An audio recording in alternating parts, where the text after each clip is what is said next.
Saia daqui! Eu não te convidei! Gritou meu filho quando tentei me sentar à mesa que eu mesma havia preparado desde as 5 da manhã para o aniversário dele. Mas aquela era a minha casa.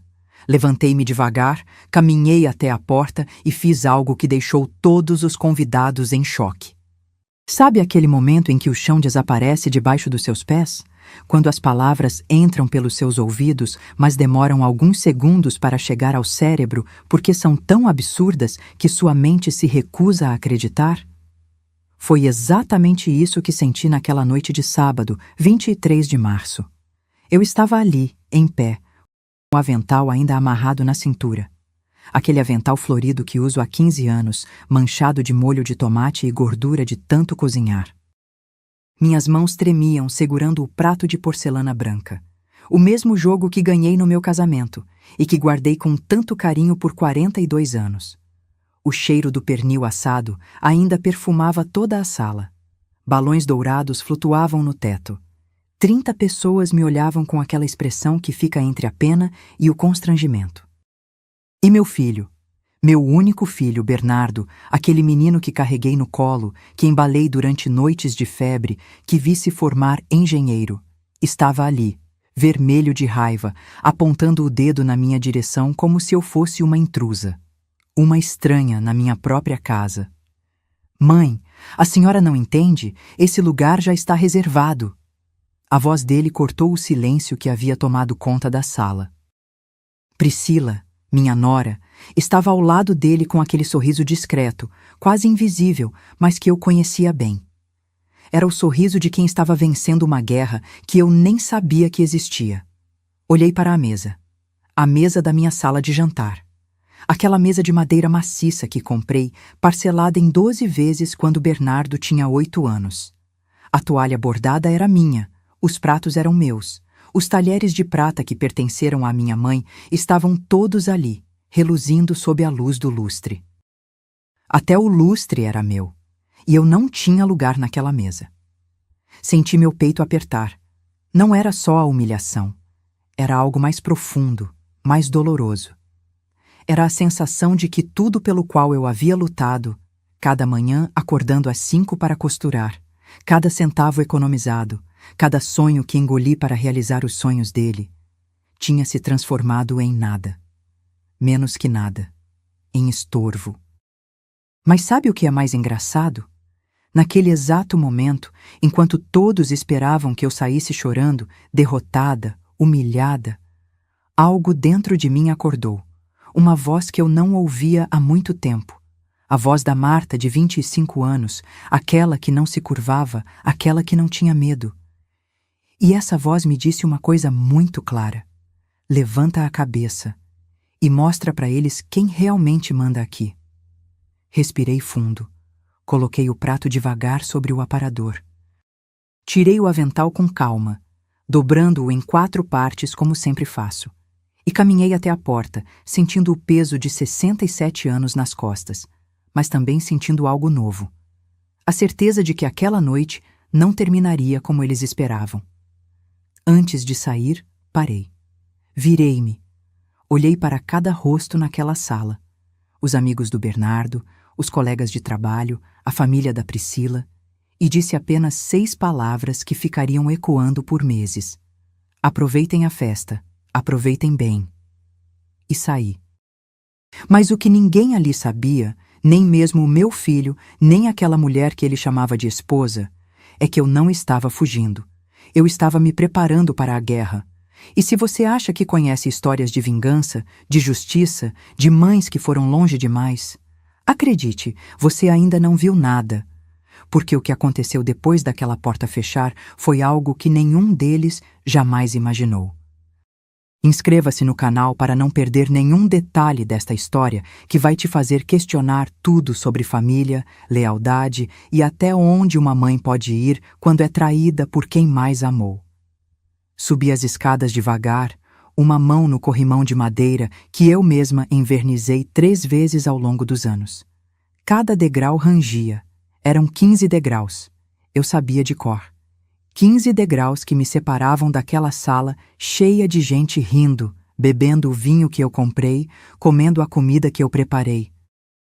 Lá embaixo, já ouvia a voz da Priscila retomando o controle da festa, como se nada tivesse acontecido. Gente, vamos brindar! Bernardo, amor, vem aqui! A voz dela era doce, quase infantil, daquele jeito que ela usava quando queria parecer inocente. Entrei no meu quarto, o único cômodo da casa que ainda era realmente meu, e tranquei a porta. Minhas pernas finalmente cederam. Sentei na beirada da cama, aquela cama de casal onde dormi ao lado do Joaquim por 28 anos e onde durmo sozinha há 12. As lágrimas vieram. Não as lágrimas dramáticas de novela, não. Eram lágrimas silenciosas, quentes, que escorriam e molhavam o colarinho da minha blusa azul. A blusa que escolhi com tanto cuidado naquela manhã, pensando: quero estar bonita pro aniversário do meu filho. Que idiota eu fui. Olhei para o espelho do guarda-roupa. Vi uma mulher de cabelos grisalhos, presos num coque baixo, rugas ao redor dos olhos, mãos calejadas de tanto trabalhar. Uma mulher invisível. Uma mulher que havia se tornado um fantasma na própria casa. Foi quando meu olhar caiu sobre a cômoda antiga, aquela de mogno escuro que pertenceu à minha avó. A gaveta de baixo, a que eu nunca abria. Levantei-me devagar, ainda limpando as lágrimas com as costas da mão, e abri aquela gaveta. Dentro estava uma pasta de plástico azul desbotada. Puxei-a e senti o peso dos papéis lá dentro. Sentei no chão mesmo, encostada na cama, e abri. A escritura da casa. Comprovativos de transferência bancária. Recibos amarelados de pagamento. Tudo estava ali. Cada centavo que eu havia investido nesta casa. 380 mil reais.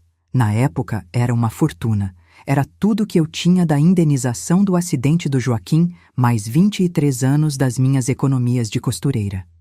Cada nota fiscal guardada, cada comprovante.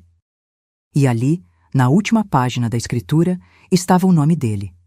Bernardo Henrique Tavares. 50% de proprietário. Eu havia colocado o nome dele ali por amor. Porque achei que estava garantindo o futuro do meu filho. Porque na minha cabeça de mãe apaixonada, eu imaginava que um dia ele cuidaria de mim da mesma forma que eu cuidei dele. Passei o dedo sobre aquela assinatura. A minha assinatura, de 12 anos atrás, quando eu ainda acreditava em finais felizes. Lá embaixo, ouvi o barulho da festa aumentando. Risadas, música. Alguém quebrou um copo e todos gritaram "Oh!" em coro. Priscila deu uma gargalhada estridente. E foi naquele momento, sentada no chão do meu quarto, com papéis velhos espalhados ao meu redor e o barulho da festa que eu não podia participar invadindo meu refúgio, que algo dentro de mim mudou. Não foi raiva, ainda não. Era algo mais frio, mais calculado. Era clareza. Eu tinha passado os últimos 3 anos cedendo, aceitando. Engolindo sapos cada vez maiores, deixando que aquela mulher transformasse minha casa em território dela, permitindo que meu filho se afastasse cada vez mais, que me tratasse como uma velha inconveniente que precisava ser tolerada. Mas tolerância tem limite. Peguei meu celular, um modelo simples, daqueles com botões grandes para idosos, e fiz algo que nunca imaginei que faria. Liguei para o Dr. Heitor, o advogado que cuidou do inventário do Joaquim.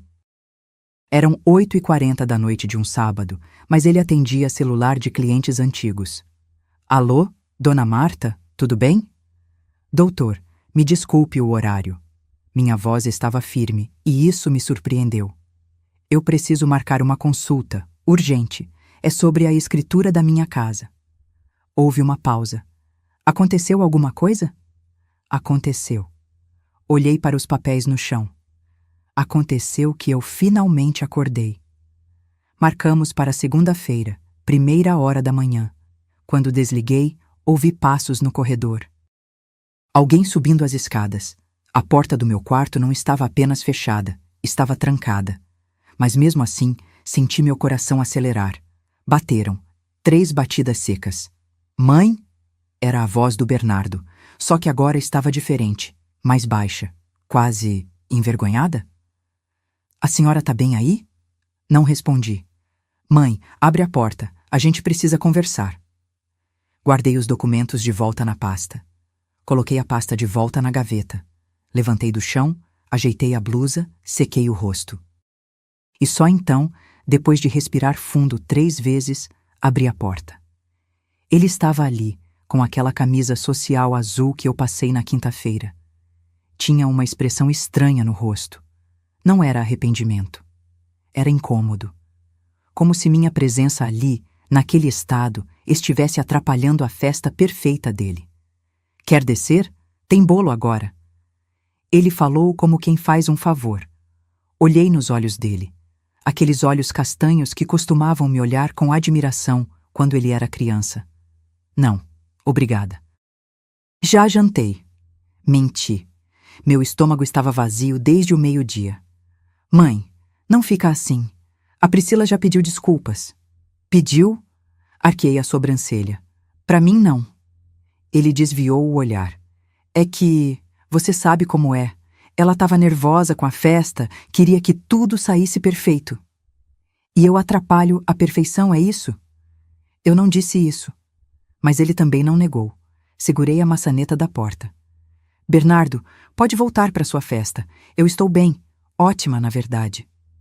E fechei a porta. Devagar. Com controle. Ouvi os passos dele se afastando, hesitantes no início, depois mais rápidos, quase aliviados. Voltei para a cama. Não deitei. Fiquei sentada, olhando para a gaveta fechada da cômoda. E pela primeira vez em muito tempo, senti algo que não era tristeza nem resignação. Era poder. O poder de quem sabe algo que os outros não sabem. O poder de quem tem cartas na manga. O poder de quem finalmente decidiu jogar o jogo. A festa continuou até quase meia-noite. Ouvi cada risada, cada música, cada brinde. E fiquei ali, em silêncio, planejando. Porque eles podiam ter vencido aquela noite. Mas a guerra tinha acabado de começar. Segunda-feira chegou como uma bênção. A casa estava silenciosa. Bernardo havia saído cedo para o trabalho. E Priscila dormia até tarde como sempre fazia. Vesti minha calça preta, uma blusa creme e o blazer marrom que uso para ocasiões importantes. Passei batom, prendi o cabelo, calcei a sapatilha confortável. Olhei no espelho e vi a Marta que eu precisava ser naquele momento. Firme, decidida, consciente do próprio valor. O escritório do Dr. Heitor ficava no centro, num prédio antigo de 3 andares com elevador barulhento. Cheguei às 8h15. Ele me recebeu com um café forte e um olhar preocupado. Dona Marta, me conte o que aconteceu. E eu contei. Não tudo. Algumas dores a gente guarda só para si, mas contei o suficiente. Ele foi fazendo anotações num bloco amarelo, franzindo a testa de vez em quando, balançando a cabeça em outras. Quando terminei, ele suspirou fundo. A senhora se lembra quando colocou o nome do Bernardo na escritura? Eu havia recomendado fazer um testamento em vez disso. Lembrava. Claro que lembrava. Mas naquela época, 12 anos atrás, eu ainda estava em luto. O Joaquim tinha morrido havia apenas 3 meses. Eu estava sozinha, assustada, com um filho de 30 anos que acabara de se formar e estava começando a carreira.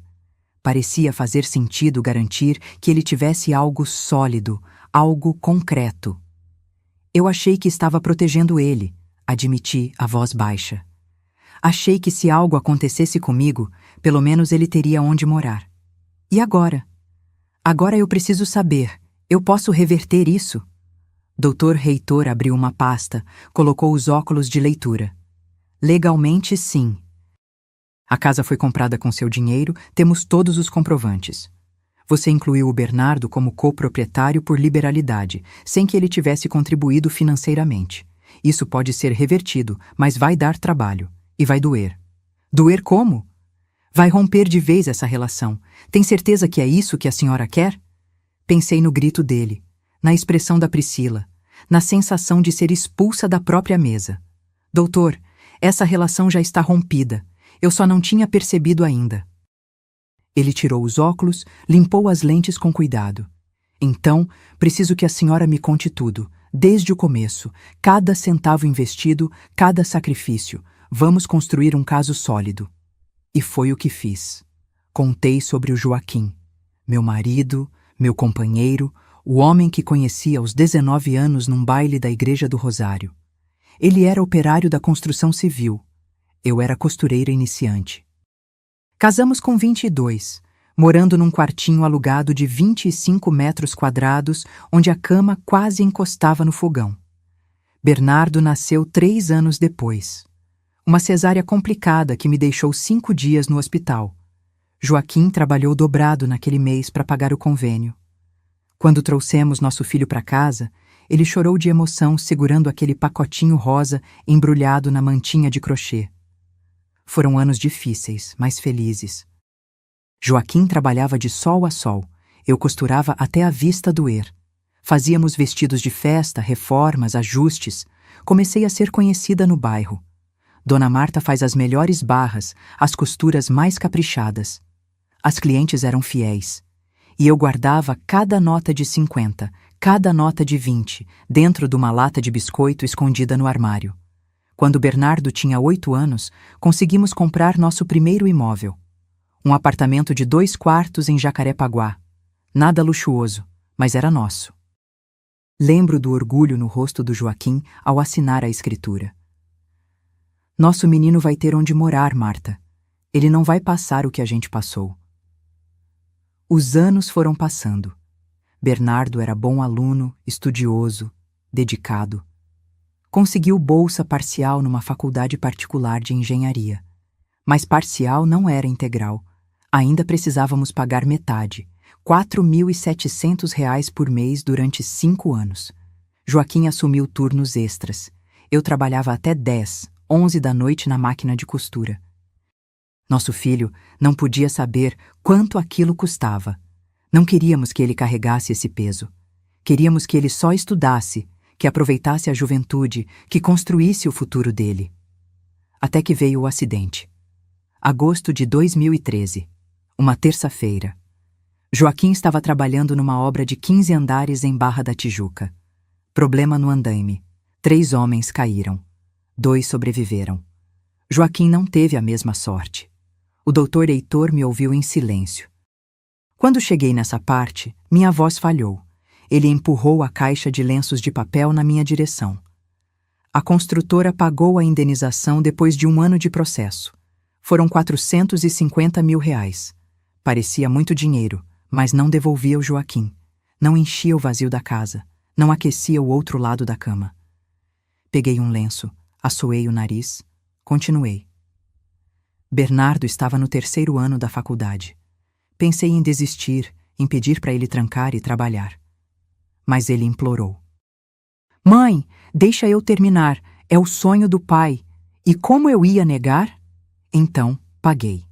Cada semestre, cada mensalidade, até o fim. R$ 95 mil no total, ao longo de 3 anos. Bernardo se formou com honras, conseguiu emprego bom numa empresa de construção civil. Ironia do destino. Com o que sobrou da indenização e mais as minhas economias, comprei a casa onde moramos hoje. Um sobrado de 3 quartos em Madureira, com quintal pequeno e garagem. R$ 380 mil em 2015. Coloquei o nome do Bernardo junto com o meu porque achei que era o certo, porque ele era meu único filho, porque pensei, se eu morrer amanhã, pelo menos ele está protegido. Dr. Heitor anotava tudo, pedindo comprovantes, organizando documentos. E quando ele conheceu a Priscila? Meu estômago embrulhou só de falar o nome dela. 4 anos atrás, numa festa de trabalho.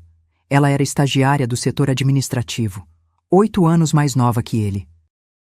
Bonita, não vou mentir, mas tinha algo no olhar dela que me incomodava desde o primeiro dia. O quê? Calculismo. Sabe quando você olha para uma pessoa e sente que ela está medindo tudo? Quanto vale, quanto custa, o que ela pode ganhar com aquilo? Era assim, mas o Bernardo estava encantado, apaixonado, e quem era eu para falar contra? Eles casaram rápido, 6 meses de namoro, e já estavam no altar da igreja de Santo Antônio. Cerimônia pequena, só família e amigos próximos. Eu paguei o vestido da noiva. 12.000 num ateliê chique que a Priscila escolheu. E ainda ajudei com a festa. Mais 28.000. A senhora tem os comprovantes disso? Tenho tudo, doutor. Eu guardo tudo. Porque essa sempre foi minha natureza. Guardar, preservar, proteger. Cada nota fiscal, cada recibo, cada comprovante de transferência. Está tudo lá, naquela gaveta da cômoda de mogno. Doutor Reitor fechou o bloco, tirou os óculos, me olhou com seriedade. Dona Marta, a senhora construiu essa vida sozinha, pagou essa casa sozinha, sustentou essa família sozinha e agora está sendo tratada como intrusa. Isso não tá certo. Eu sei. Minhas mãos tremiam, mas a voz estava firme. Por isso eu tô aqui. Porque cansei de ser pisada, cansei de ser invisível, e se eu preciso provar meu valor com papéis e contratos, então que seja. Ele abriu um sorriso triste. Vamos fazer justiça. Mas prepare-se, vai ficar feio. Já está feio, doutor. Já está feio há muito tempo. Eu só estava fingindo que não via. Saí daquele escritório com uma pasta cheia de documentos para providenciar e um prazo, 15 dias para reunir tudo. 15 dias para montar minha defesa, 15 dias antes de soltar a bomba. E enquanto eu descia no elevador barulhento, olhando meu reflexo no espelho arranhado, pensei: Joaquim, onde você estiver, me dá forças, porque eu vou precisar de cada grama de coragem que existe em mim. A guerra tinha começado. E dessa vez eu não ia perder. Voltei para casa naquela segunda-feira com a cabeça fervilhando. Entrei pela porta da cozinha, coloquei a bolsa sobre a mesa e ouvi vozes na sala. Priscila estava no telefone, a voz estridente ecoando pelas paredes. Não, mãe, eu falei que esse sofá cinza não combina com nada. A gente precisa de algo mais moderno, sabe? Essa casa parece que parou nos anos 90. Minha casa. Ela estava falando da minha casa. Respirei fundo. Não era hora de confronto. Ainda não. Então fui para o meu quarto, fechei a porta e comecei a vasculhar as gavetas. Precisava de todos os comprovantes, todas as provas. E enquanto revirava caixas e pastas antigas, as memórias voltaram como uma enxurrada. A invasão não aconteceu de uma hora para outra. Foi lenta, gradual. Como água minando uma pedra, gota por gota, até que você percebe o estrago e já é tarde demais. Começou 3 anos atrás, logo depois do casamento. Priscila chegou com 2 malas e um sorriso encantador. Sogra, prometo que vou cuidar bem do seu filho. Eu acreditei. Abracei ela, beijei o rosto dela, disse: Esta casa é sua também. Deveria ter mordido a língua. Nas primeiras semanas, ela era discreta. Arrumava o quarto do casal, ajudava na cozinha, elogiava minha comida. Dona Marta, esse seu feijão é o melhor que já comi. Eu sorria, orgulhosa, pensando: que nora maravilhosa meu filho arranjou. Mas aí vieram as sugestões. Sogra, você não acha que essas cortinas de renda estão meio antigas? Podia colocar umas persianas, fica mais clean. Clean. Ela adorava essa palavra. Tudo tinha que ser clean. Troquei as cortinas. Gastei R$2.300 em persianas brancas que deixavam a sala parecendo um consultório médico. Mas ela ficou feliz. E eu queria que ela ficasse feliz. Depois foram os quadros. Eu tinha 3 quadros na sala. Um de paisagem que comprei numa feira de artesanato em Petrópolis, outro com uma foto do Joaquim que mandei ampliar e emoldurar, e um terço que a minha mãe bordou à mão antes de morrer. Um dia cheguei em casa e os 3 tinham sumido. Priscila, você viu os quadros que estavam aqui? Ela estava no sofá, mexendo no celular, com aquela cara de quem não quer ser incomodada. Ah, sogra, eu guardei. Aquilo estava muito poluído visualmente. Comprei uns posters abstratos. Olha que lindo. Apontou para a parede, onde agora havia 3 molduras pretas com rabiscos coloridos que não significavam nada. E onde você guardou meus quadros? No depósito, lá nos fundos. Mas relaxa, tá tudo guardadinho. Fui até o depósito. Achei os quadros jogados em cima de caixas velhas, a moldura da foto do Joaquim com a vidraça rachada. Segurei aquele quadro contra o peito e chorei ali mesmo, no meio da poeira e das teias de aranha. Mas não reclamei. Porque eu não queria criar problema. Não queria ser aquela sogra chata, reclamona, que implica com tudo. Então, engoli. E continuei engolindo. Ela trocou os tapetes persas que eu tinha na sala. Herança da minha avó, feitos à mão, com mais de 50 anos, por uns tapetes peludos cinzentos que soltavam fiapo e grudavam na roupa. É estilo escandinavo, sogra. Tá super em alta. Trocou as almofadas bordadas do sofá por umas lisas de linho cru. Jogou fora meu jogo de xícaras de porcelana pintada à mão, presente de casamento da minha madrinha, porque ocupa muito espaço no armário e ninguém usa isso mais.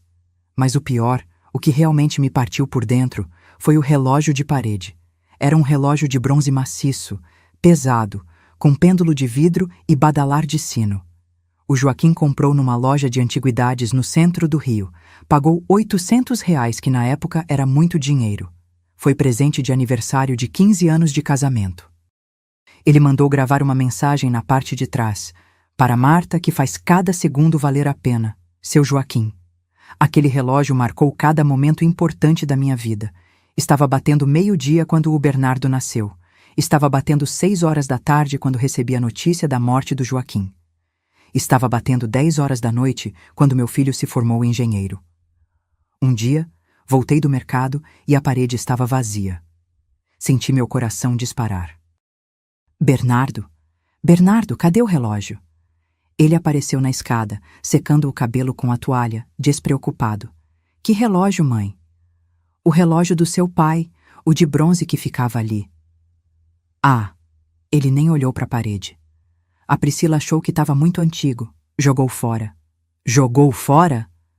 Minha voz saiu num grito que eu não consegui controlar. Foi a primeira vez que explodi. E a primeira vez que vi o olhar dele mudar quando falava comigo.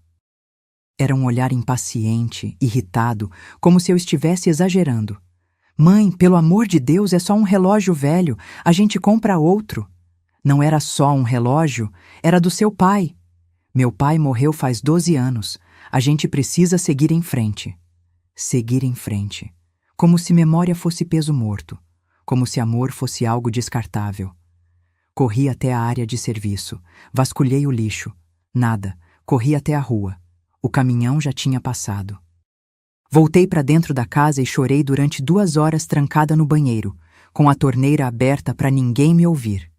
Priscila nunca pediu desculpas. Nem ao menos fingiu arrependimento.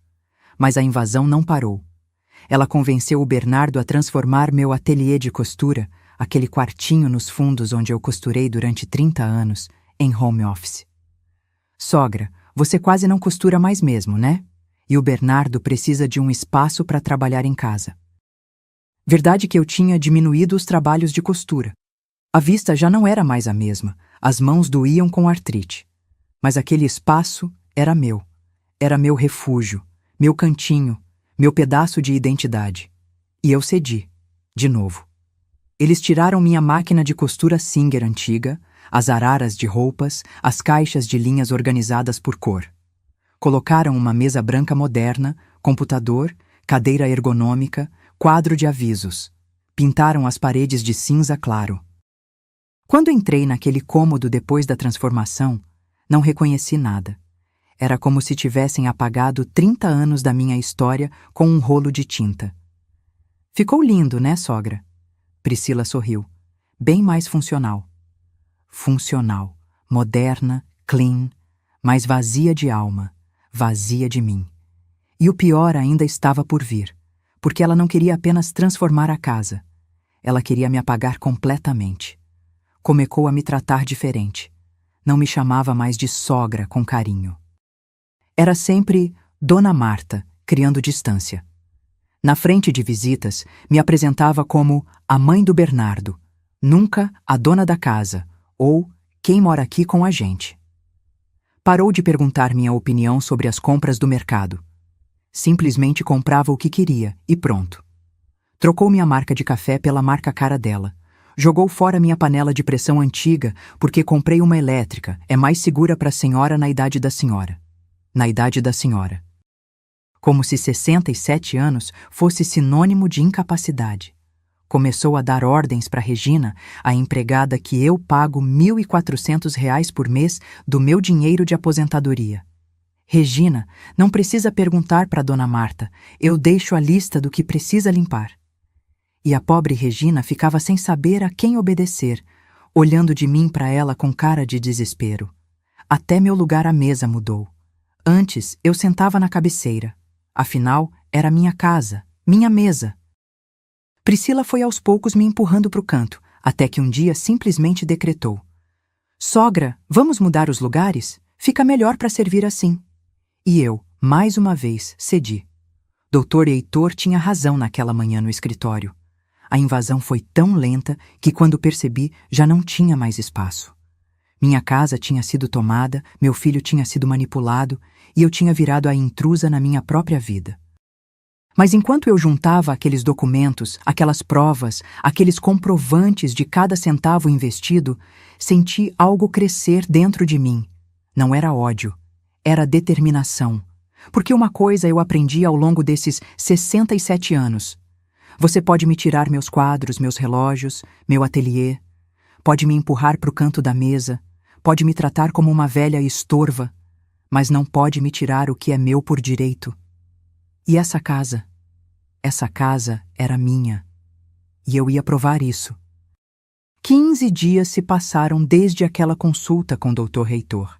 15 dias em que vivi uma mentira, fingindo normalidade enquanto por dentro arquitetava cada movimento. Juntei todos os documentos que ele pediu. Comprovantes de pagamento da casa, extratos bancários, recibos da faculdade do Bernardo, notas fiscais de reformas, contas de luz, água, IPTU, tudo em meu nome, tudo pago por mim. Mas a vida continuava, e nisso chegou o aniversário do meu filho, 23 de março. Bernardo completaria 42 anos. Sempre fiz questão de comemorar essa data como se fosse sagrada. Afinal, foi o dia em que me tornei mãe, o dia em que minha vida ganhou um propósito maior. Uma semana antes, Priscila apareceu na cozinha enquanto eu preparava o almoço. Encostou no balcão, cruzou os braços e disse com aquele tom de quem já decidiu tudo: "Sogra, a gente vai fazer uma festa pro Bernardo no sábado. Nada muito grande, só uns 30 amigos. 30 pessoas na minha casa." Meu peito apertou, mas forcei um sorriso. "Claro, vocês querem que eu prepare alguma coisa?" Ela deu uma risadinha. "Não precisa, sogra. Já encomendei tudo numa confeitaria. Salgados, docinhos, bolo, tudo no capricho." Senti uma pontada. Eu sempre fiz os aniversários do Bernardo. Sempre. Desde o primeiro, quando fiz um bolo de cenoura simples decorado com confeitos coloridos, até o ano passado, quando preparei uma feijoada completa que ele adorava. Mas eu posso fazer o pernil dele. Você sabe como ele gosta. Priscila revirou os olhos. "Sogra, sem ofensa, mas a gente quer algo mais sofisticado dessa vez. Já tá tudo acertado." Sofisticado. Como se minha comida fosse rústica demais, simples demais, velha demais. Mas eu não ia desistir assim. "E a decoração? Posso ajudar?" "Já contratei uma decoradora. Vai ficar lindo, tema dourado e branco. Bem elegante." Dourado e branco. As cores de casamento, não de aniversário.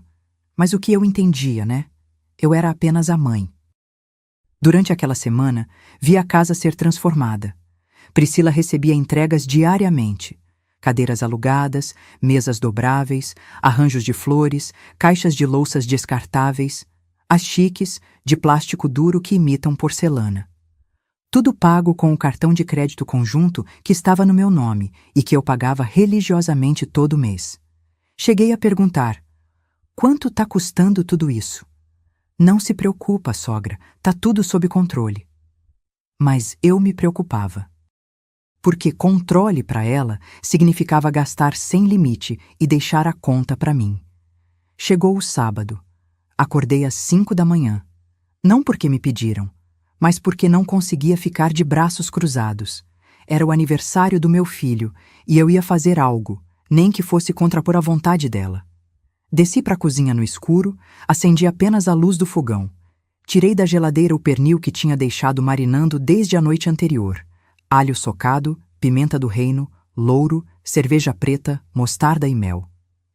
A receita que o Joaquim adorava e que ensinei para o Bernardo quando ele tinha 10 anos.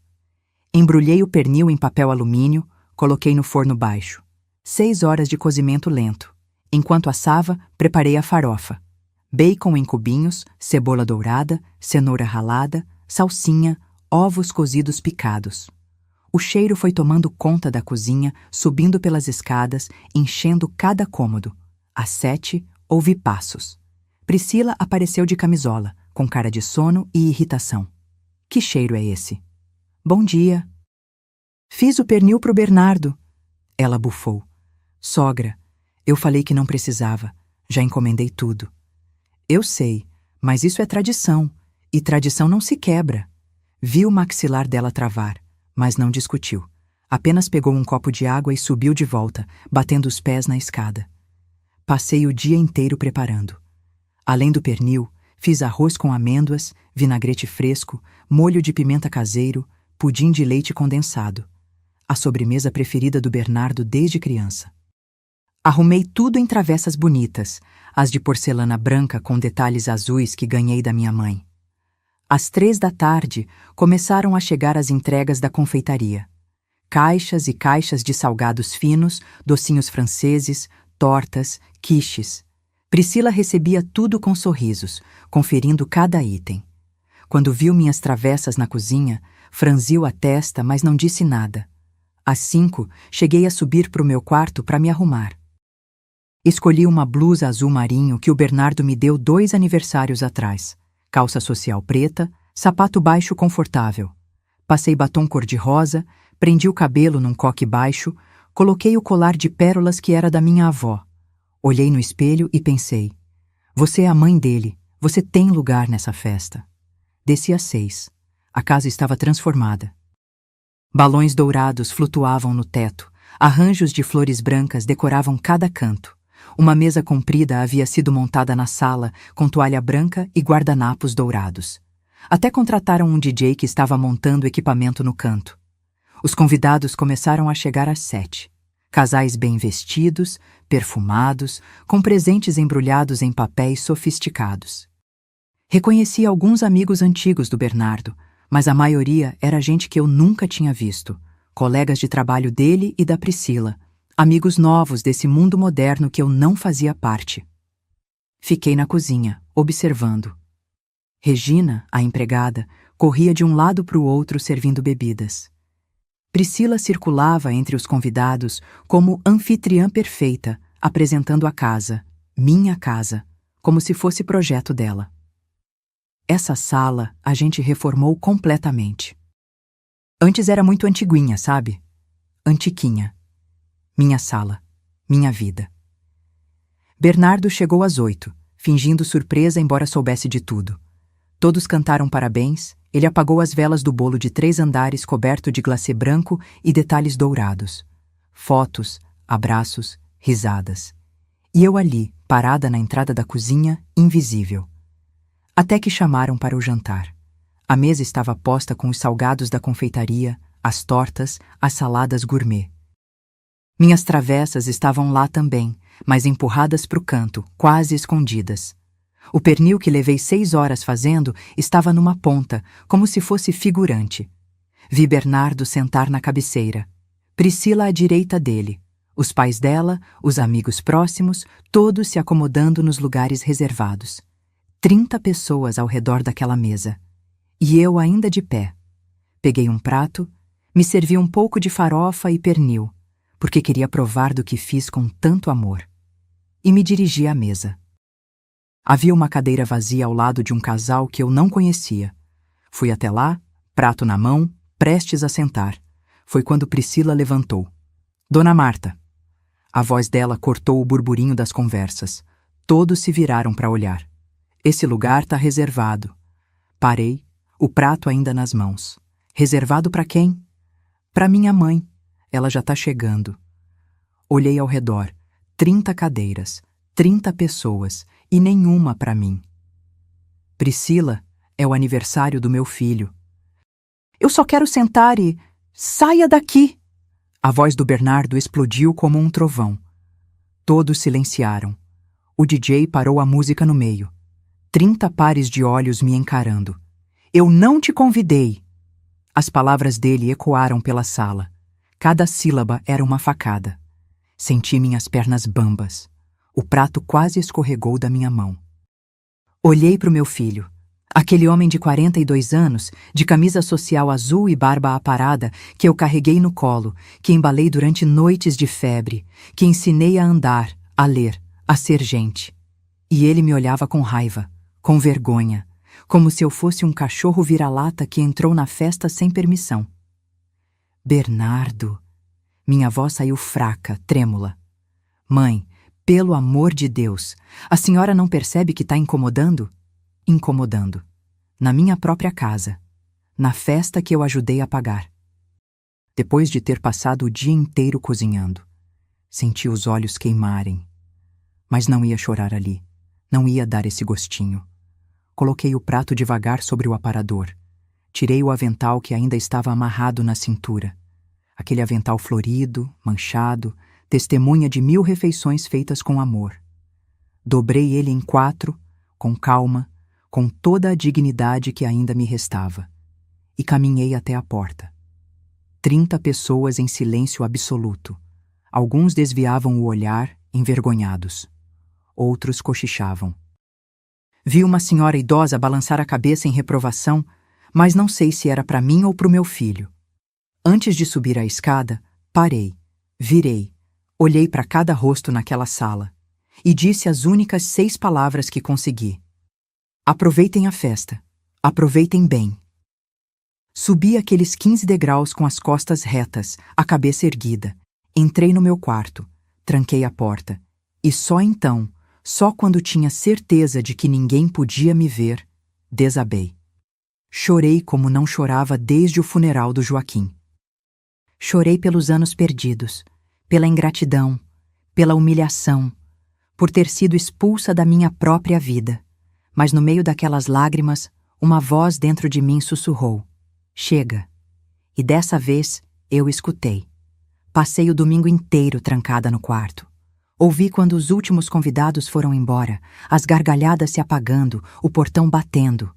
Ouvi Regina limpando a bagunça, o barulho de pratos sendo empilhados, cadeiras sendo arrastadas. Ouvi Priscila reclamando que seus pés doíam de tanto salto alto. Ninguém bateu na minha porta para perguntar se eu estava bem. Segunda-feira, amanheceu nublada. Bernardo saiu cedo para o trabalho sem dizer tchau. Priscila dormiu até tarde, como sempre. Às 10 da manhã, vesti uma roupa simples e saí sem avisar ninguém. Peguei o ônibus até o centro. Desci na Praça 15 e caminhei 3 quarteirões até o cartório de registro de imóveis. Precisava regularizar o IPTU atrasado. Priscila tinha esquecido de pagar os últimos 2 meses, mesmo eu tendo dado o dinheiro a ela. A moça do guichê era jovem, cabelo preso, óculos de grau. Bom dia. Em que posso ajudar?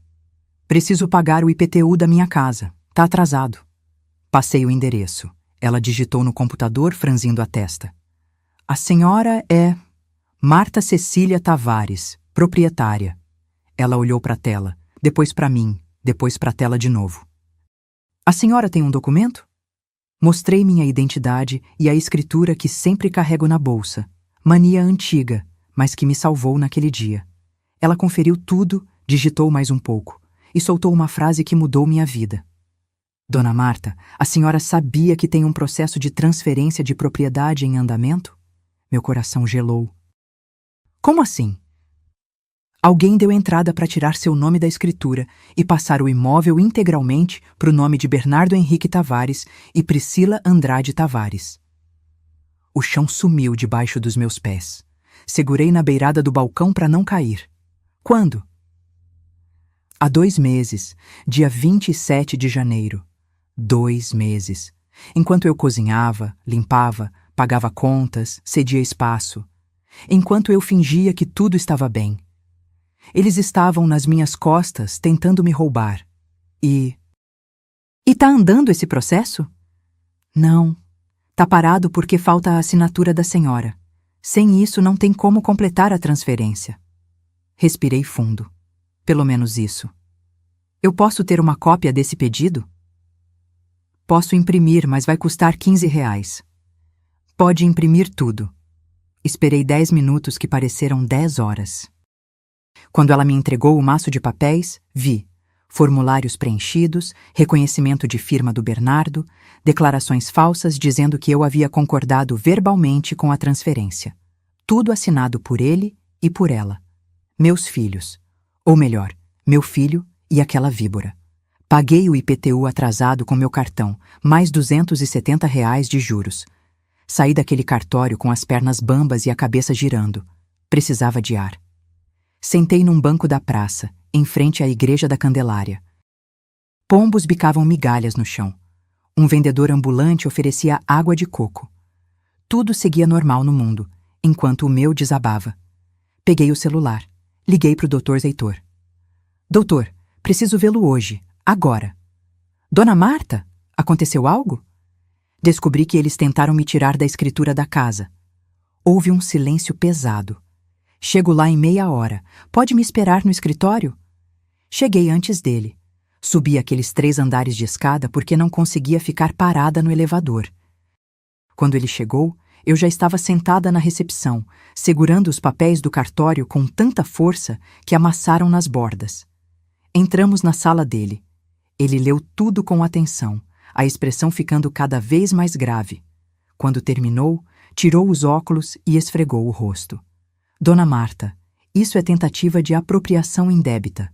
Eles falsificaram uma concordância sua.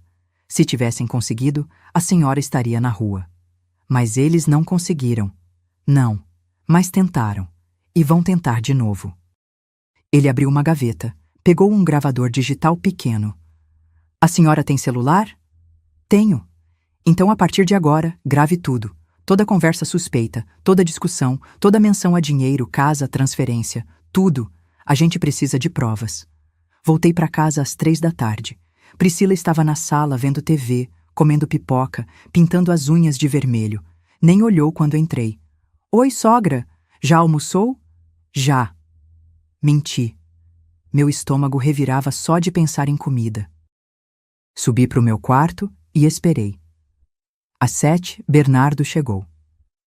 Ouvi a voz dele cumprimentando Priscila, o barulho da bolsa sendo jogada no sofá, a geladeira abrindo. Fiquei deitada na cama, de olhos abertos, com o celular na mão. Às 8h30, ouvi passos no corredor. Vozes abafadas vindo do quarto deles, que ficava ao lado do meu. Encostei a orelha na parede. Nada. As paredes eram grossas demais. Levantei da cama. Abri a porta do quarto devagar, sem fazer barulho. O corredor estava escuro. A porta deles estava entreaberta. Priscila sempre reclamava de calor e deixava aberta para circular ar. Cheguei perto. Meu coração batia tão forte que tive medo de que eles ouvissem. Peguei o celular, abri o aplicativo de gravação, apertei o botão vermelho e encostei o aparelho na fresta da porta. A voz da Priscila estava irritada. Bernardo, eu não aguento mais. Sua mãe é um peso morto nessa casa. Priscila, não fala assim. Não fala assim nada. Ela fica se metendo, fica dando palpite, fica existindo. A gente precisa dessa escritura limpa, amor. Sem ela no meio. Eu sei, mas o processo parou por causa da assinatura dela. Então convence ela a assinar.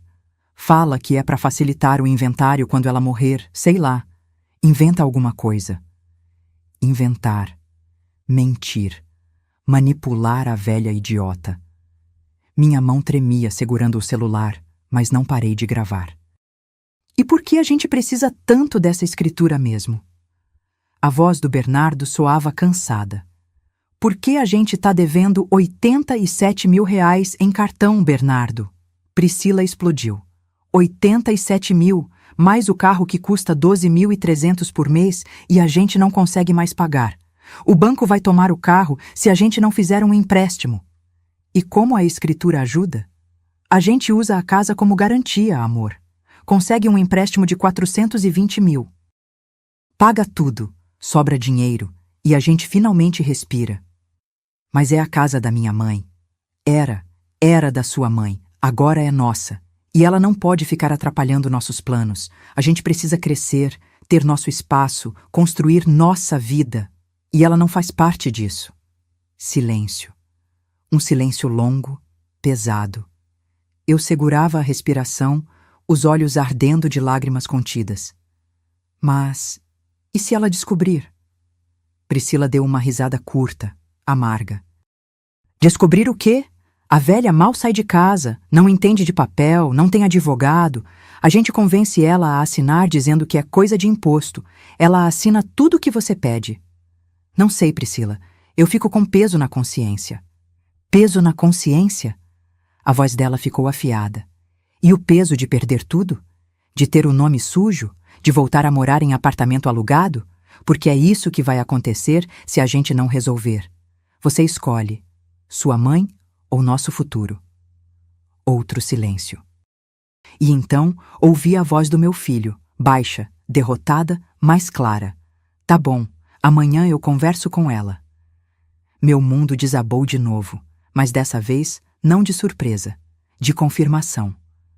Voltei para o meu quarto em silêncio, tranquei a porta, sentei na cama e ouvi aquela gravação 3 vezes, só para ter certeza de que não era pesadelo. 87 mil reais de dívida, 12.300 de carro, empréstimo de 420 mil usando minha casa como garantia. E meu filho, meu único filho, que eu criei sozinha, que paguei faculdade, que dei teto e comida, havia escolhido, e não tinha me escolhido. Peguei o celular, mandei o áudio para o Dr. Heitor pelo WhatsApp, com uma mensagem curta. Doutor, tenho as provas que precisávamos. Preciso que o senhor acelere tudo. Não tenho mais tempo a perder. Ele respondeu em 2 minutos. Recebido. Amanhã às 8h no escritório. Vamos dar o troco. Deitei naquela cama, olhando para o teto. Lá fora, ouvia Priscila e Bernardo voltando à rotina, como se nada tivessem dito. Televisão ligada. Risadas, normalidade. Mas nada mais seria normal. Porque a guerra tinha mudado de patamar. E agora eu tinha munição. Acordei terça-feira com uma clareza que não sentia há anos. Não era raiva. Raiva é quente, impulsiva, cega. O que eu sentia era frio, calculado, preciso. Era justiça. Vesti minha melhor roupa, a calça social cinza, a blusa branca de botões, o blazer preto que uso para ocasiões importantes. Passei batom, prendi o cabelo, calcei sapato fechado, olhei no espelho e vi uma mulher diferente daquela que tinha sido humilhada no sábado. Desci às 7 da manhã.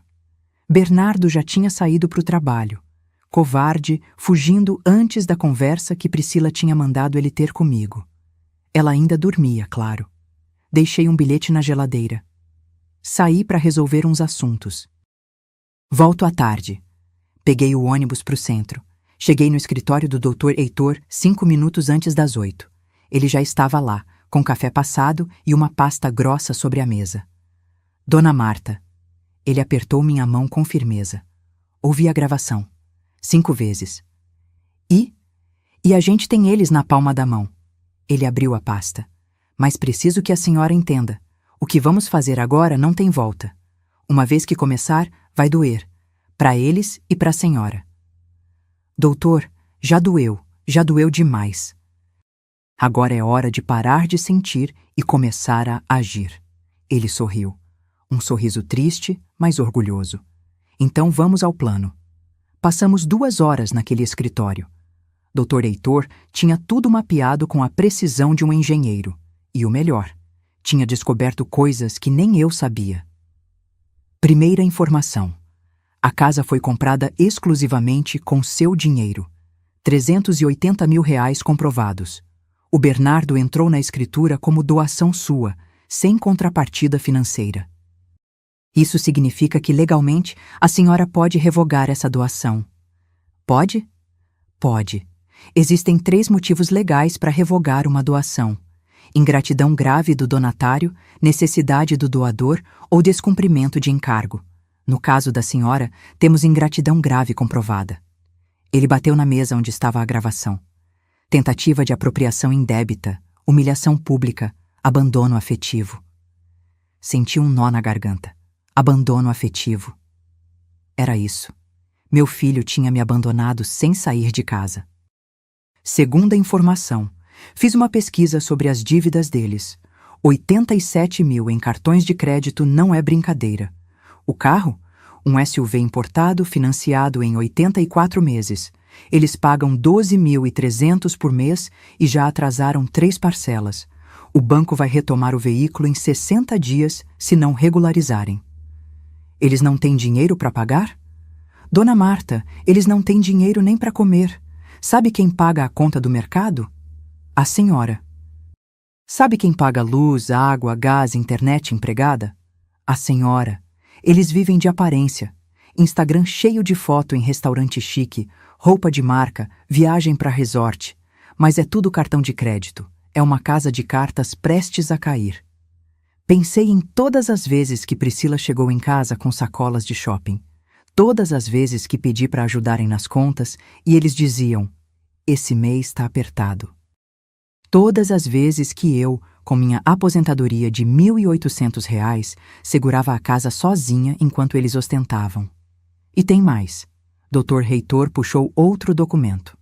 A tentativa de transferência da casa que eles fizeram foi para conseguir um empréstimo consignado de R$ 420 mil. Eu consegui uma cópia da proposta que eles fizeram no banco. Olha só a taxa de juros, 3,9% ao mês. Fiz as contas mentalmente. Isso dá mais de 50% ao ano. Exato. Em 2 anos, a dívida dobraria. E como garantia? Sua casa. Se eles não pagassem, o banco tomava o imóvel. E adivinha quem ficaria na rua? Eu, a dona legítima. Enquanto eles fugiriam para outro lugar, me deixando sem nada, senti algo gelar dentro do meu peito. Não era mais tristeza, era indignação pura. O que eu faço, doutor? Ele abriu um sorriso fino. A gente vai em 3 frentes. Primeira, processo de revogação da doação. Tiro o nome do Bernardo da escritura e a casa volta a ser 100% sua. Segunda, ação de indenização por danos morais. Tentativa de apropriação indébita, humilhação, abandono afetivo. Terceiro, ressarcimento de valores. Ressarcimento? A senhora pagou R$ 95 mil na faculdade dele, 12 mil no vestido de noiva da Priscila, 28 mil na festa de casamento, 35 mil de entrada no carro que está no nome dos dois, fora reformas na casa, móveis, eletrodomésticos. Somando tudo, R$ 213 mil em doações que podem ser questionadas judicialmente, já que houve ingratidão posterior. 213 mil. Era quase tudo que eu tinha economizado e investido ao longo da vida. Quanto tempo leva tudo isso? Se a gente agir rápido, 3 meses para o processo de revogação sair. A indenização por danos morais demora mais, uns 8 meses. Mas o importante é começar agora. E tem algo que a gente pode fazer imediatamente. O quê? Medida cautelar. A gente pede para o juiz bloquear qualquer transação relacionada à casa. Eles não vão conseguir vender, alugar, usar como garantia. Nada. E a senhora, enquanto isso, pode pedir a desocupação do imóvel. Meu coração disparou. Desocupação? É sua casa, dona Marta. Legalmente, a senhora pode pedir que eles saiam, dá um prazo de 30 dias, e se não saírem voluntariamente, a justiça tira. Imaginar meu filho sendo despejado da casa que eu construí era doloroso. Mas imaginar eu sendo roubada e jogada na rua era pior. Quanto vai custar tudo isso? Uns 25 mil de honorários e custas processuais. Parcelamos se precisar. 25 mil. Era quase tudo que eu tinha guardado para emergências. Mas que emergência maior que essa? Vamos em frente. Dr. Heitor estendeu a mão. Apertei com força. A senhora é corajosa, dona Marta.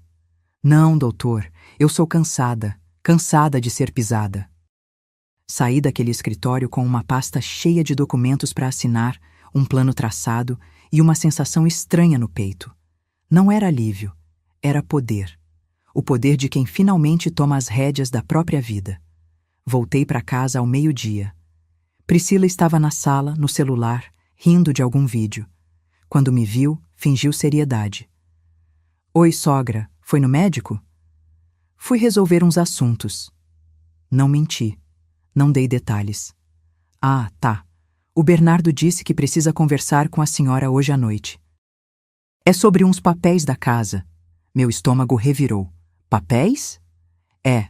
Coisa de imposto, essas burocracias chatas. Ela sorriu. Aquele sorriso falso, ensaiado. Tá bom. A gente conversa. Subi pro meu quarto. Tranquei a porta. Peguei o celular e mandei mensagem pro Dr. Heitor. Eles vão tentar me fazer assinar hoje à noite. O que eu faço? Ele respondeu em segundos. Não assine nada. Diga que precisa ler com calma. Peça para levar pro advogado analisar. Grave tudo. Passei a tarde inteira ensaiando. O que dizer? Como reagir? Onde colocar o celular gravando? Precisava estar preparada, porque a partir daquela noite tudo mudaria. Às 7, Bernardo chegou. Ouvi a voz dele cumprimentando Priscila, o beijo no rosto dela, o murmúrio de algo que não conseguia entender. Meu coração batia tão forte que doía. Às 8, bateram na minha porta. Mãe, podemos conversar? Respirei fundo. Coloquei o celular no bolso da calça, já gravando. Abri a porta. Bernardo estava sério, a gravata afrouxada, os olhos evitando os meus. Priscila estava atrás, encostada no batente, com aquele sorriso de quem já ganhou. Claro, filho, entra. Entramos no meu quarto, os três. Bernardo sentou na beirada da cama. Priscila ficou de pé, cruzando os braços. Eu me encostei na cômoda de frente para eles. Mãe, a gente precisa acertar umas coisas sobre a casa. Que coisas? Ele puxou um envelope do bolso, papéis dobrados. É para facilitar o inventário, sabe? Quando a senhora não estiver mais aqui. Se a casa tiver só no meu nome, fica mais fácil para resolver as burocracias. Inventário, como se eu já estivesse morta. Peguei os papéis, li devagar, cada linha, cada parágrafo. Era exatamente o que Dr. Heitor tinha previsto. Transferência total da propriedade. Meu nome saindo. Deles entrando. E onde eu vou morar quando assinar isso? Bernardo piscou, surpreso. Como assim? A senhora continua morando aqui, ué? Por quanto tempo? Horas, mãe, pelo tempo que a senhora quiser. E se vocês decidirem vender? Priscila se intrometeu. A gente não vai vender, sogra. Qual é? Dobrei os papéis de volta, coloquei no envelope e devolvi para ele. Não vou assinar. O rosto do Bernardo mudou. Mãe, não vou assinar nada sem meu advogado ler antes. Priscila deu um passo à frente. Advogado? Que advogado? Olhei nos olhos dela. Demorei. Deixei o silêncio pesar e disse, com toda a calma do mundo, o mesmo que vai cuidar do processo de revogação da doação que fiz para o Bernardo. A expressão dela congelou. Bernardo levantou. Processo? Que processo? Vocês vão descobrir em breve. E abri a porta do quarto. Um convite para eles saírem. Priscila passou por mim, os olhos faiscando de raiva. Bernardo hesitou, a boca aberta, sem palavras. Mãe, o que a senhora está fazendo? Segurei a maçaneta.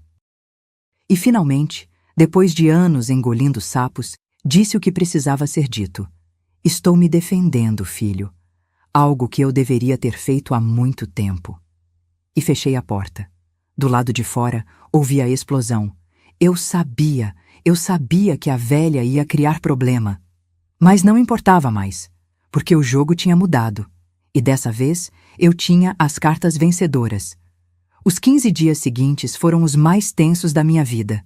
Bernardo e Priscila mal falavam comigo. Quando cruzávamos pelos corredores, desviavam o olhar. As refeições eram feitas em silêncio sepulcral, Ou, na maioria das vezes, eles comiam no quarto. Mas eu não estava parada.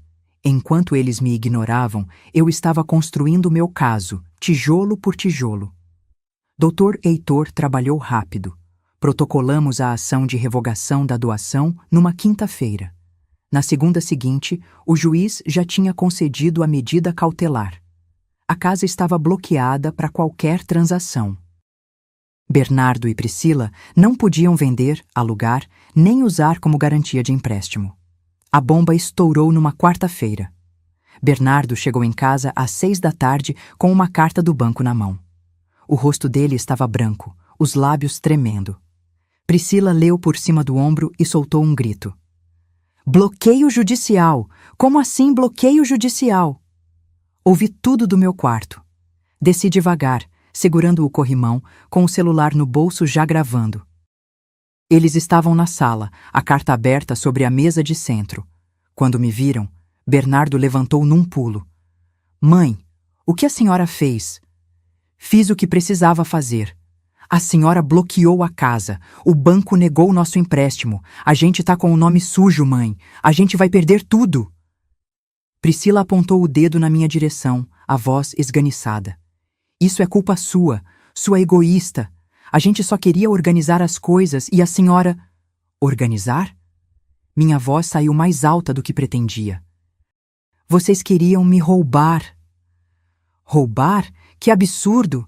A gente ia continuar morando aqui, só ia facilitar um empréstimo de R$420 mil, usando minha casa como garantia? Soltei a informação como uma bomba. Vocês acham que eu sou idiota? O silêncio que caiu foi pesado, sufocante. Bernardo olhou para Priscila. Priscila olhou para o chão. Como a senhora sabe disso? A voz dele saiu baixa, perigosa. Porque eu descobri sobre as dívidas de R$87 mil. Descobri sobre o carro que vocês não conseguem pagar.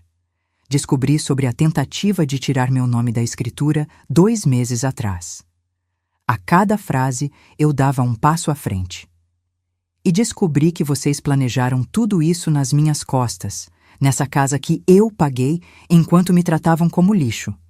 Priscila recuperou a voz, agora raivosa. A senhora não entende nada. A gente tem contas, compromissos, uma vida. A senhora acha que é fácil sustentar essa casa? Eu sustento essa casa. Eu pago luz, água, internet, empregada. Vocês não pagam nada. Porque a senhora nunca deixa a gente esquecer que isso aqui é seu, ela gritou, o rosto vermelho. Tudo é seu, né? A casa é sua, a comida é sua, o ar que a gente respira é seu.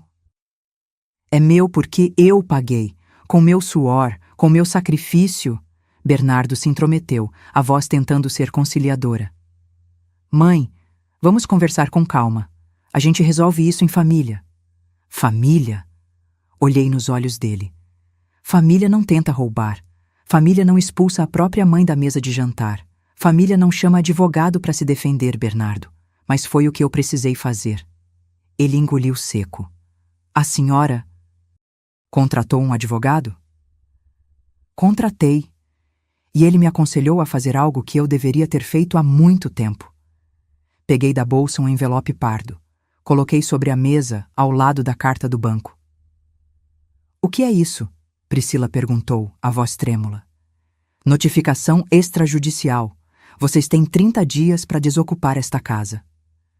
O mundo parou. Bernardo pegou o envelope com mãos trêmulas. Abriu. Leu. Releu.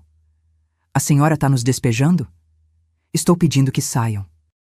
Porque essa casa é minha, está no meu nome, e eu tenho o direito de decidir quem mora nela. Eu sou seu filho! Ele gritou. E pela primeira vez vi lágrimas nos olhos dele. Como a senhora pode fazer isso comigo? Como você pode ter tentado me roubar? Minha voz quebrou, mas não parei. Como você pode ter deixado aquela mulher me humilhar na minha própria casa? Como você pode ter gritado comigo na frente de 30 pessoas? Como, Bernardo? Ele não tinha resposta. Apenas olhava para mim, o envelope na mão, como se estivesse vendo uma estranha. Priscila entrou em pânico. A gente não tem para onde ir. A senhora quer ver a gente na rua? Vocês têm 2 salários. Vocês têm um carro importado. Arranjem um apartamento para alugar. Vivam dentro das possibilidades de vocês, como pessoas normais fazem. A senhora tá louca, completamente louca. Ela pegou a bolsa, as chaves do carro. Bernardo, eu não vou ficar aqui ouvindo isso.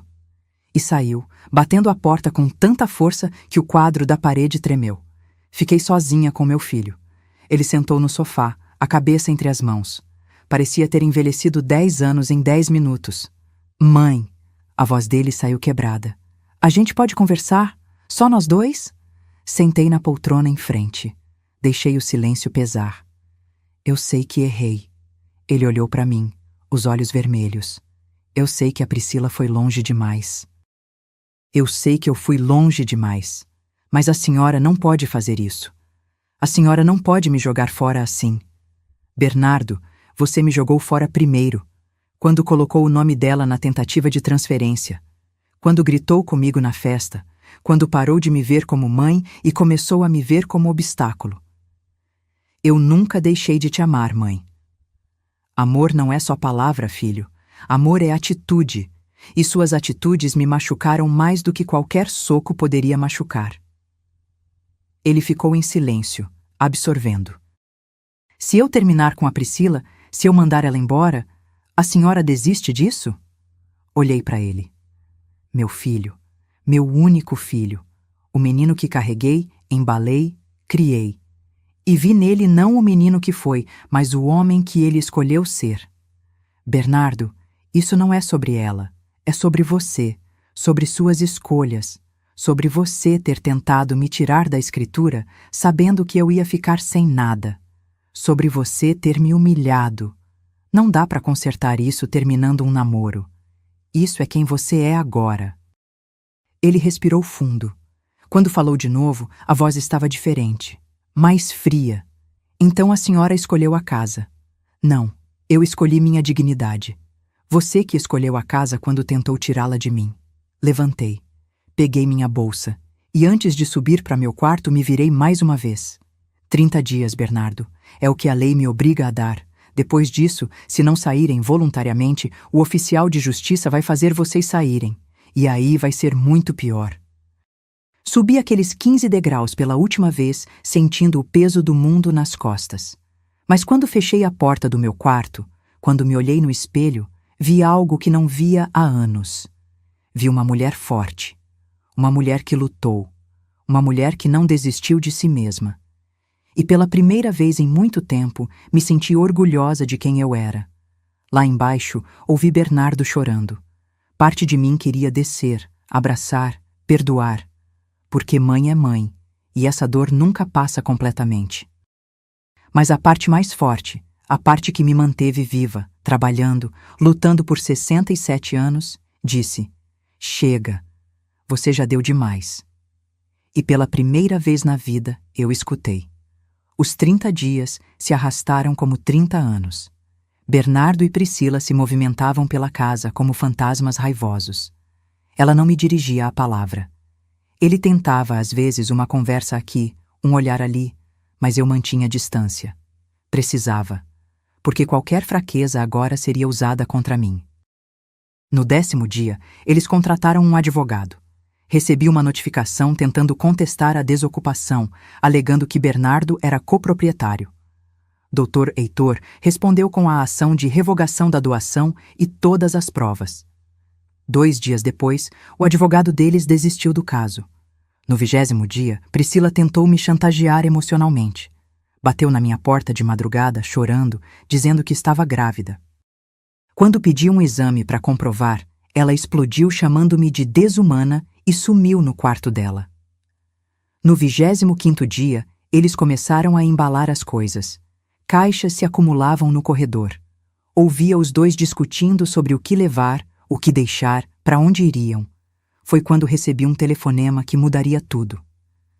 Dona Marta, é o Dr. Heitor. Preciso que a senhora venha ao escritório hoje. Urgente. Aconteceu algo? Descobri uma coisa que a senhora precisa ver pessoalmente. Cheguei ao escritório 1 hora depois. Ele estava com uma expressão grave, uma pasta aberta sobre a mesa e um tablet na mão. Senta, por favor. Sentei, o coração disparado. Dona Marta, continuei investigando as finanças do Bernardo e da Priscila e descobri algo delicado. O quê? Ele girou o tablet na minha direção. Era uma foto. Priscila num restaurante chique, abraçada com um homem. Não era meu filho. Quem é esse? Leonardo Farias. Empresário, dono de 3 lojas de material de construção. Casado, 2 filhos. Dr. Heitor passou o dedo na tela, mostrando mais fotos. Priscila e o homem entrando num hotel. Priscila dentro de um carro luxuoso que não era o deles. Eles se encontram há pelo menos 8 meses. Senti o estômago embrulhar. Meu filho sabe? Duvido. Ela é cuidadosa, mas tem mais. Ele puxou outro documento. Lembra daquela tentativa de transferência da casa? Descobri que quem sugeriu foi o Leonardo. Ele tem experiência em conseguir empréstimos usando imóveis como garantia. Já fez isso 3 vezes com outras propriedades. Ele estava usando ela para conseguir dinheiro? Ou ela estava usando ele, ou os dois estavam usando o Bernardo. De qualquer forma, esse esquema todo não começou com o seu filho. Ele foi manipulado do início ao fim. Olhei para as fotos de novo. Priscila sorrindo, feliz, abraçada em outro homem enquanto meu filho trabalhava para sustentar as mentiras dela. O Bernardo precisa saber disso. A senhora tem certeza? Vai destruir ele? Pensei na humilhação que passei, no grito dele, na tentativa de roubo. Ele precisa saber a verdade, mesmo que doa. Dr. Heitor imprimiu tudo. Fotos, extratos de cartão de crédito mostrando gastos em hotéis e restaurantes nos horários em que Bernardo estava trabalhando, mensagens que ele conseguiu via processo judicial. Montamos um dossiê completo. Quando a senhora vai mostrar para ele? Olhei o calendário na parede. Hoje. Faltam 5 dias para o prazo acabar. Ele merece saber antes de sair da minha casa. Voltei para casa ao meio-dia. O carro deles estava na garagem. Era sábado, estavam os 2 em casa. Subi direto para o meu quarto, tranquei a porta e esperei. Às 6 da tarde, ouvi movimento na cozinha. Desci. Bernardo estava sozinho, preparando um sanduíche. Quando me viu, congelou. Oi, mãe. Oi, a Priscila tá em casa? Tá, no quarto mexendo no celular. Ele falou com um cansaço que nunca tinha visto nele. Preciso falar com você. Sozinho. Ele hesitou. Sobre o quê? Sobre a verdade. Fomos para a sala. Sentei no sofá, ele na poltrona. Coloquei a pasta sobre a mesa de centro. Antes de você sair dessa casa, antes de tudo terminar, eu preciso te mostrar uma coisa. Não porque eu quero te machucar, mas porque você merece saber. Saber o quê? Abri a pasta. Coloquei as fotos na mesa, uma por uma. Vi o rosto dele mudando de confuso para chocado, de chocado para destruído. Isso é mentira. Photoshop, alguma coisa. Não é. Tem data, hora, local, tudo comprovado. Passei os extratos bancários. Olha aqui. Restaurante Esplanada, dia 15 de fevereiro, 4 da tarde. Ela disse que ia no dentista, lembra? Ele pegou o papel, as mãos tremendo. Hotel Plaza, dia 8 de março, 2 horas da tarde. Ela disse que ia almoçar com a mãe. Chega! A voz dele saiu rouca. Chega, mãe. Eu entendi. Entendeu o quê? Que ela te traiu? Que ela tá te usando? Que o plano de tirar minha casa não foi ideia sua? Foi dela e desse homem?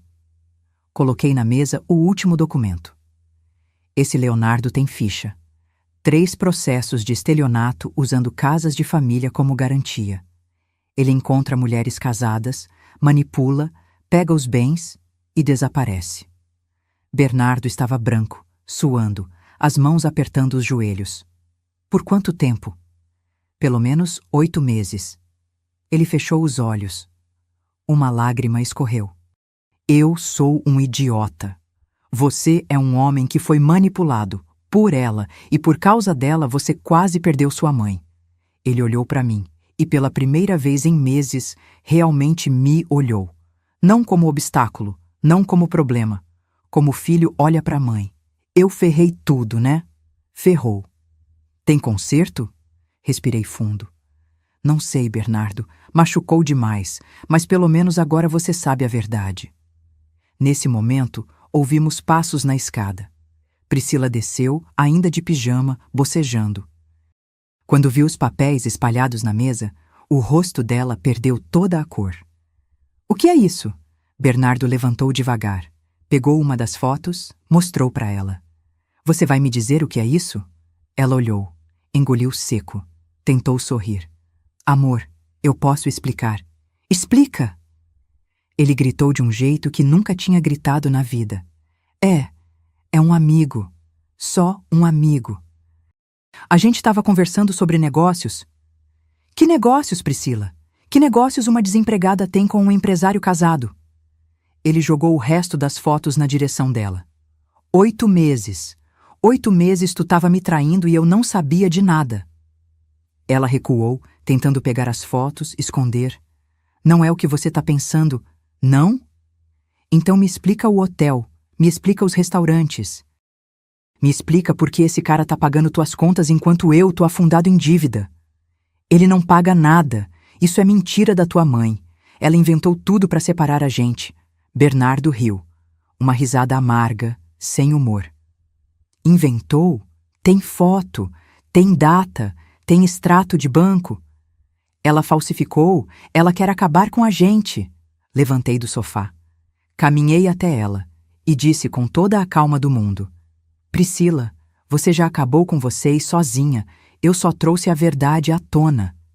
Ela me encarou com ódio puro.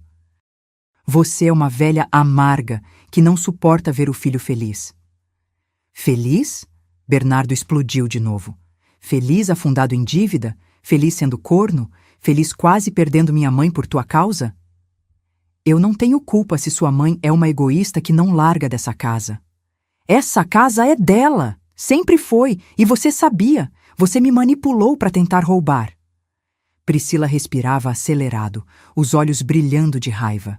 Sabe de uma coisa? Eu cansei. Cansei de fingir que gosto de você. Cansei de fingir que esse casamento presta. Cansei de fingir que sua família vale alguma coisa. O silêncio foi brutal. Bernardo deu um passo para trás, como se tivesse levado um soco. Priscila continuou, agora sem filtro, descarregando anos de mentira. Você acha que eu casei contigo por amor? Eu casei pela casa, pela estabilidade. Pensei que fosse fácil empurrar a velha para o canto e ficar com tudo, mas ela é teimosa demais. Sai da minha frente. A voz do Bernardo saiu baixa, perigosa. Ou o quê? Você vai fazer o quê? Sai da minha frente antes que eu faça algo que vou me arrepender. Ela pegou a bolsa, as chaves. Eu vou sair, sim, mas não vou voltar. Pode ficar com sua casa, com sua mãe, com sua vida medíocre. Eu mereço mais que isso. E saiu, batendo a porta tão forte que o trinco quase quebrou. O barulho do carro ligando, o motor acelerando, o portão abrindo, e ela sumindo rua afora. Bernardo desabou no sofá, a cabeça entre as mãos, soluçando. Lágrimas escorrendo entre os dedos, o corpo tremendo. Fiquei ali, de pé, olhando meu filho se despedaçar. Parte de mim queria abraçar, parte de mim queria dizer, eu avisei. Mas fiz algo melhor. Sentei ao lado dele. Não falei nada. Apenas coloquei a mão nas costas dele, fazendo movimentos circulares como fazia quando ele era criança e tinha pesadelos. Eu sinto muito, mãe. Ele disse entre soluços. Eu sinto tanto. Eu sei. Eu quase perdi você. Quase. Ele levantou a cabeça, o rosto molhado, inchado. Como eu conserto isso? Respirei fundo. Não sei se conserta, Bernardo. Algumas coisas quebram de um jeito que não tem cola que segure, mas a gente pode tentar reconstruir, diferente, novo. Você me perdoa? Um dia, talvez, se você provar que aprendeu. Ele acenou com a cabeça. E naquele momento, com meu filho destroçado ao meu lado e a casa finalmente em silêncio, senti algo estranho. Não era felicidade, não era vitória, era justiça. Justiça pela humilhação, pelo desrespeito, pela dor. A verdade tinha vindo à tona, e a verdade, mesmo dolorosa, sempre liberta. Acordo com o sol entrando pela janela do meu quarto.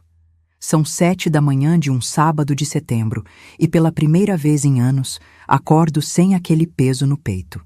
Sem medo. Sem tensão. A casa está em silêncio, mas é um silêncio diferente. Não é o silêncio pesado de quem evita conversas. É o silêncio de paz. Levanto, calço o chinelo, vou até a cozinha. Preparo o café no bule esmaltado que a minha mãe me deu há 40 anos, aquele que a Priscila queria jogar fora porque era antigo demais. Agora ele está de volta ao seu lugar de honra, sobre o fogão. Olho ao redor. A casa está diferente. Ainda é a mesma estrutura, as mesmas paredes, mas parece outra, porque agora ela respira. As cortinas de renda estão de volta na sala.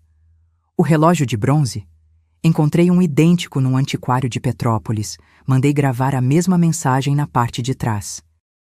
Ele marca 8 horas da manhã agora, com seu badalar suave que enche a casa de memória. Os quadros voltaram para as paredes. A foto do Joaquim, com moldura nova. A paisagem de Petrópolis. O terço bordado pela minha mãe. E adicionei um quarto. Uma foto minha e do Bernardo quando ele tinha 5 anos, no colo do pai. Os 3 sorrindo na pracinha do bairro. Meu ateliê foi reconstruído. A máquina Singer está de volta, oleada, funcionando perfeitamente. As caixas de linha organizadas por cor nas prateleiras que mandei fazer. E tem clientes. 3 vestidos de festa encomendados para esse mês, 2 reformas de calça, um vestido de madrinha. Ganho entre R$3.200 e R$4.500 por mês agora. Não é fortuna, mas é meu. É fruto do meu trabalho. Termino o café, pego a xícara de porcelana pintada à mão, aquelas que a Priscila jogou fora e que recomprei num antiquário pelo dobro do preço, mas que valeu cada centavo. Sento na varanda dos fundos, olhando o quintal. Plantei rosas, vermelhas, brancas, amarelas, estão começando a florescer.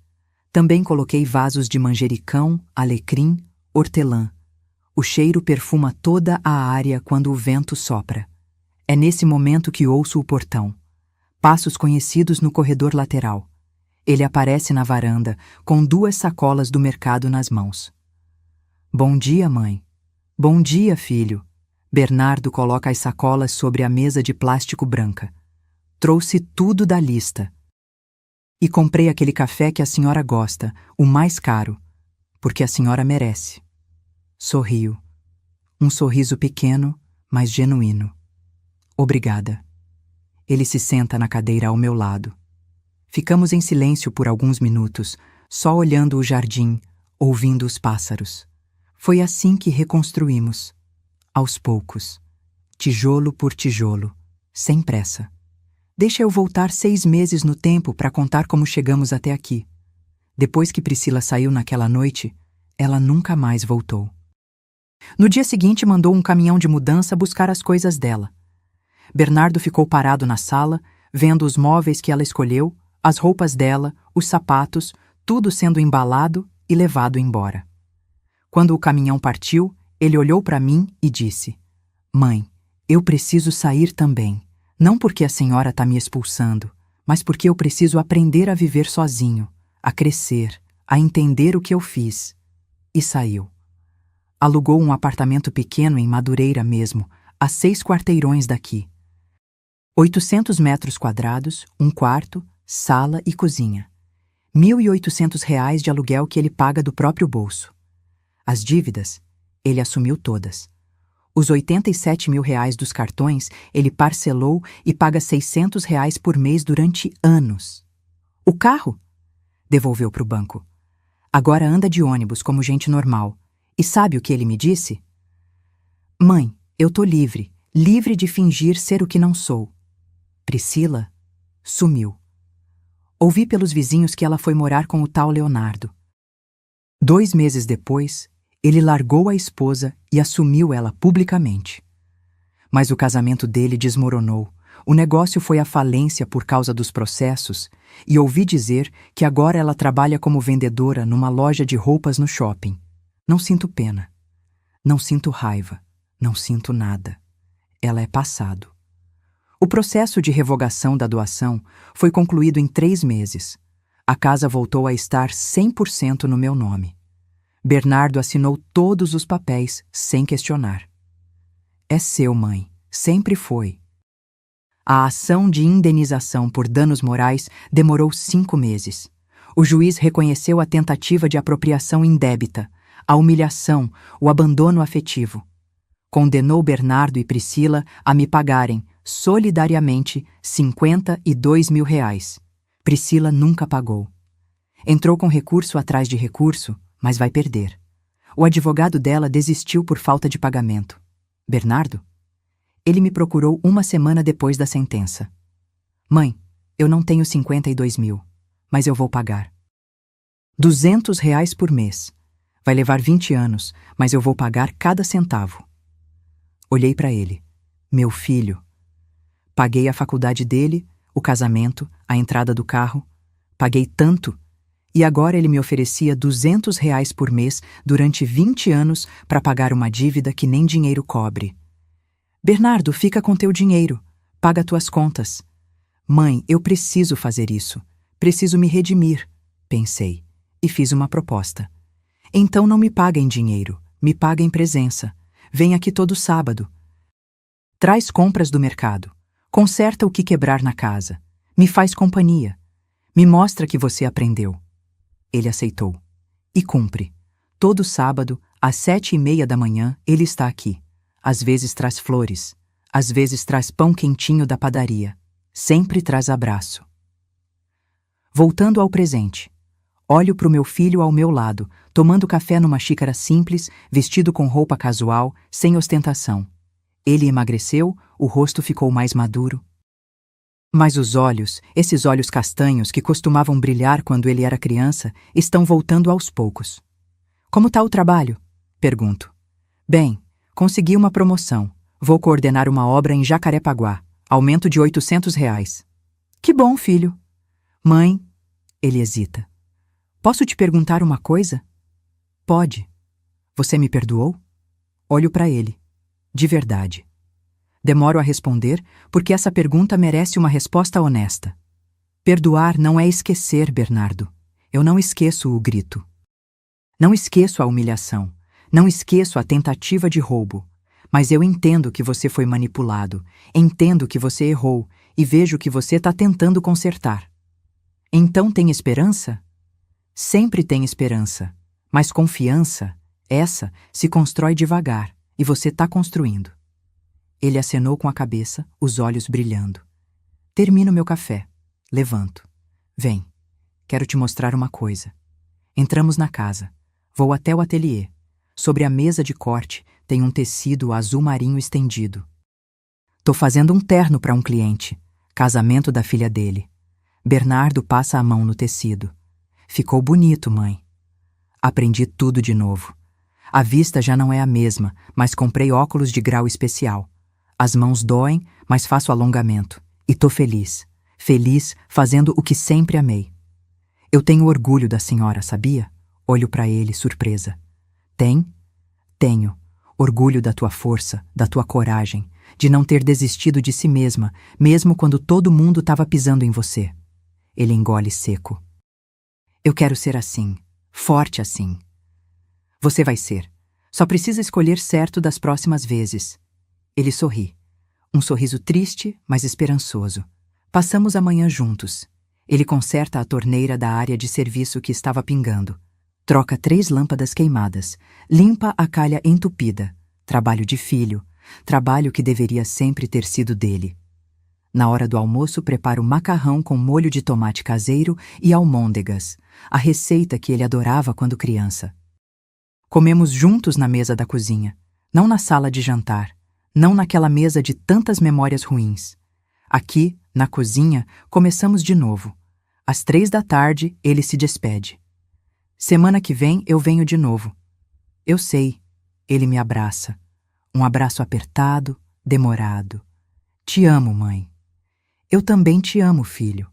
E é verdade, porque amor de mãe não acaba. Machuca, decepciona, quebra, mas não acaba. Quando ele vai embora, volto para a varanda. O sol está começando a baixar, pintando o céu de laranja e rosa. As rosas do jardim balançam com a brisa. Pego meu celular, abro as fotos.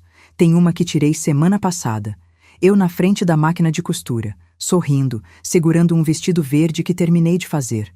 Foi a cliente que pediu para tirar. Dona Marta, a senhora precisa registrar isso. Olho para aquela mulher na foto. Cabelos grisalhos soltos nos ombros, rugas ao redor dos olhos, óculos de grau, mãos calejadas, mas sorrindo, sorrindo de verdade, e penso em tudo que passei. Na humilhação, na traição, na dor, mas também penso na vitória. Em ter recuperado minha casa, minha dignidade, minha vida. Penso no Joaquim. Se ele estivesse aqui, o que diria? Marta, eu sempre soube que você era forte, mais forte do que imaginava. Fecho os olhos. Sinto o vento no rosto e sussurro. Joaquim, eu consegui. Caí, mas levantei. Fui pisada, mas reagi. E agora, finalmente, eu tô em paz. Às vezes me perguntam, valeu a pena? Valeu a pena brigar com o filho? Valeu a pena todo esse sofrimento? E eu respondo, valeu. Porque eu aprendi algo fundamental nesses 67 anos de vida. Amor não é aceitar tudo. Amor não é se anular. Amor não é permitir que pisem em você só porque são família. Amor verdadeiro exige respeito, exige limites, exige que você se valorize o suficiente para não aceitar migalhas. Passei décadas confundindo submissão com amor, confundindo sacrifício com devoção. Achando que ser mãe era engolir qualquer dor, qualquer humilhação, qualquer desrespeito. Mas naquela noite, quando me levantei daquela mesa, a mesa que eu preparei, na casa que eu paguei, no aniversário do filho que eu criei, alguma coisa dentro de mim acordou. E percebi, nunca é tarde para recuperar sua dignidade. Nunca é tarde para dizer chega. Nunca é tarde para se escolher. Hoje, aos 68 anos, moro sozinha. Cozinho só para mim. Assisto às novelas que quero. Decoro a casa do jeito que gosto. Costuro até tarde quando a inspiração vem. E sou feliz. Feliz de um jeito que não era quando dividia a casa com gente que não me respeitava. Feliz de um jeito que só vem quando você finalmente faz as pazes consigo mesma. O Bernardo? Ele tá aprendendo. Devagar, tropeçando às vezes, mas aprendendo. E quem sabe um dia a gente consiga reconstruir o que foi quebrado. Não igual, mas novo, mais forte, mais verdadeiro. E se não conseguir, eu vou ficar bem. Porque agora eu sei que minha felicidade não depende de ninguém além de mim mesma. O sol se põe completamente. Acendo a luz da varanda. Pego meu caderno de anotações. Comecei a escrever, registrar histórias, memórias. Quem sabe um dia publico. Quem sabe ajuda alguém que está passando pelo que passei. E escrevo a última linha do dia. Levantei-me devagar, caminhei até a porta e fiz algo que deixou todos em choque. Escolhi a mim mesma. E essa foi a melhor decisão da minha vida. Fecho o caderno, sorrio e agradeço. Agradeço pela força, pela coragem, por ter sobrevivido, por estar aqui, viva, inteira, livre. Se esta história tocou seu coração, se você já passou por algo parecido ou conhece alguém que está passando, deixe seu comentário aqui embaixo contando de onde você nos assiste. Sua história importa, sua dor importa e, principalmente, sua coragem importa, porque nunca, nunca é tarde demais para se escolher. Inscreva-se no canal, ative o sininho e compartilhe essa história com quem precisa ouvir que é possível recomeçar, que é possível se levantar, que é possível, sim, recuperar a dignidade. Até a próxima história. E lembre-se, você é mais forte do que imagina. Fim.